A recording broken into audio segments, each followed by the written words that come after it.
This woman is Aliya Rahman, a Bangladeshi American with disabilities testifying before U.S. Congress. This is also Aliya Rahman being dragged out of her car by ICE agents in Minneapolis on January 13th.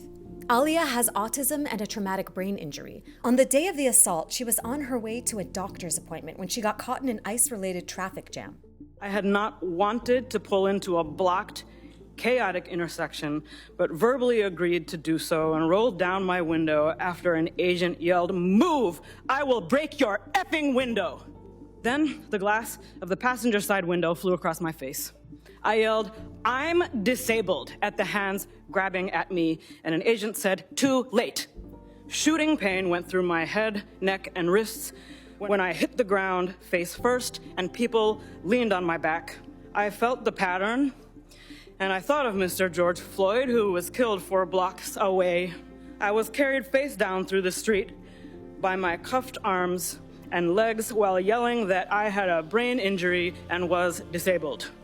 I now cannot lift my arms normally.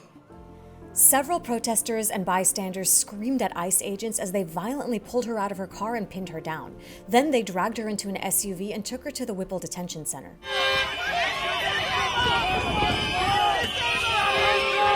Approaching the Whipple Center, I saw black and brown bodies shackled together, chained together, being marched by yelling agents. I continue to hear the word bodies because that is how agents refer to us. We're bringing in a body. They're bringing in bodies, 7, 8 at a time. Where do I put them?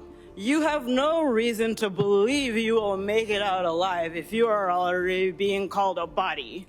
I received no medical screening, phone call, or access to a lawyer. I was denied a communication navigator when my speech began to slur. Agents laughed as I tried to immobilize my own neck. I asked for my cane and was told no. Aliya was eventually taken to the emergency room where she was treated with injuries consistent with assault. I am extremely distressed by the pattern that violence from law enforcement has been happening to Black and Indigenous communities for centuries. We call ourselves a civilized nation, but we lack rules and accountability around what a person claiming to be law enforcement is permitted to do to another human being. I am not afraid, and I'm not afraid to keep working on this problem even after ICE is gone.